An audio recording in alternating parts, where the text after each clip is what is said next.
ಚಿಂದಿ ಉಡಾಯಿಸೋ ಖಾರ ಬಣ್ಣ ರುಚಿಯನ್ನು ನೀಡುತ್ತದೆ. ಆಚಿ ಮೆಣಸಿನ ಪುಡಿ ಚಿಂದಿ ಉಡಾಯಿಸೋ ಖಾರ ಬಣ್ಣ ರುಚಿ. ತನಿಖೆಯನ್ನು ಮುಂದುವರಿಸಿದ ಸಿಐಡಿ ಟೀಮ್. ಸ್ಥಳ ಮಹಾಜರು ಪ್ರಕ್ರಿಯೆ ಮುಗಿಸಿರುವಂತಹ ಸಿಐಡಿ ಅಧಿಕಾರಿಗಳು ಪ್ರಕರಣ ಸಂಬಂಧ ಕೆಎಸ್ಸಿಎ ಹಾಗೆಯೇ ಡಿಎನ್ಎ ಸಿಬ್ಬಂದಿ ವಿಚಾರಣೆಯನ್ನ ಮಾಡಲಾಗ್ತಾ ಇದೆ. ಕೆಎಸ್ಸಿಎ ಕಚೇರಿಗೆ ಭೇಟಿಯನ್ನು ನೀಡಿ ಮಾಹಿತಿಯನ್ನು ಪಡ್ಕೊಂಡಿತ್ತು ತಂಡ. ಘಟನೆಯ ಸಂಬಂಧ ಕೆಎಸ್ಸಿಎ ಸಿಬ್ಬಂದಿಯನ್ನ ವಿಚಾರಣೆಯನ್ನು ನಡೆಸಿದ್ದಾರೆ ಸಿಐಡಿ. ಕೆಲ ಗಾಯಾಳುಗಳಿಗೆ ಯಾವ ಥರ ಟ್ರೀಟ್ಮೆಂಟ್ ನೀಡಲಾಗ್ತಿದೆ, ಅವತ್ತಿನ ಪರಿಸ್ಥಿತಿ ಏನಾಯಿತು ಆ ಬಗ್ಗೆನೂ ಕೂಡ ಹೇಳಿಕೆಯನ್ನು ಪಡ್ಕೊಂಡಿದ್ದಾರೆ.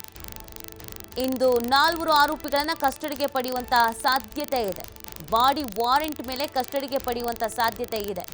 ಎಸ್ಪಿ ಶುಭಾನ್ವಿತಾ ನೇತೃತ್ವದಲ್ಲಿ ಈ ತನಿಖೆ ನಡೀತಾ ಇದೆ. ಆರ್ಸಿಬಿ, ಡಿಎನ್ಎ, ಕೆಎಸ್ಸಿಎ ಮೇಲಾಧಿಕಾರಿಗಳಿಗೆ ನೋಟಿಸ್ಗೆ ಅಂತ ಸಿದ್ಧತೆಯನ್ನು ಮಾಡಲಾಗಿದೆ. ಬಾಡಿ ವಾರೆಂಟ್ ಮೇಲೆ ಕಸ್ಟಡಿಗೆ ಪಡ್ಕೊಳ್ಳುವಂಥ ಸಾಧ್ಯತೆ ಇದೆ. ತನಿಖೆ ಮಾಡ್ತಾರೆ ಅವ್ರವ್ರ ಪಾತ್ರಗಳಿಗೇನು ಅನ್ನೋದ್ರ ಬಗ್ಗೆ. ಯಾಕಂದರೆ ಒಂದಷ್ಟು ಗೊಂದಲಗಳಾಗಿದ್ದಂತೂ ಸತ್ಯ. ಕೆಲವರು ಪಾಸ್ ಇದೆ ಅಂತ, ಕೆಲವರು ಬುಕ್ಕಿಂಗ್ ಮಾಡ್ಕೋಬಹುದು ಅಂತ, ಎಲ್ಲರೂ ಬನ್ನಿ ಸೆಲೆಬ್ರೇಷನ್ ಮಾಡೋಣ ಅಂತ, ಎಲ್ಲರಿಗೂ ಸೆಲೆಬ್ರೇಷನ್ಗೆ ಅವಕಾಶ ಇದೆ ಅಂತ, ಇಲ್ಲಿಗೆ ಬರ್ತಾರೆ, ಇಷ್ಟೊತ್ತಿಗೆ ಬರ್ತಾರೆ, ಕಾರ್ಯಕ್ರಮದ ರೂಪರೇಷೆ ಹೀಗೆ ಇರುತ್ತೆ ಅಂತ ಕೆಲವರು ಪೋಸ್ಟ್ ಮಾಡಿದ್ದಿದೆ, ಟ್ವೀಟ್ ಮಾಡಿದ್ದಿದೆ, ಸರ್ಕಾರಕ್ಕೆ ಒತ್ತಡ ಮಾಡಿದ್ದಿದೆ, ಒತ್ತಾಯ ಹೇರಿದ್ದಿದೆ, ಕಾರ್ಯಕ್ರಮವನ್ನು ಸಡನ್ನಾಗಿ ಮಾಡಲೇಬೇಕು ಅಂತ ನಿಗದಿ ಮಾಡಿದ್ದಿದೆ.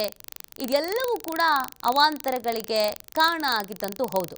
ಹಾಗಾಗಿ ಯಾರ್ಯಾರ ಪಾತ್ರ ಏನೇನು ಅನ್ನೋದ್ರ ಬಗ್ಗೆ ತನಿಖೆ ಆಗಲೇಬೇಕಾಗತ್ತೆ.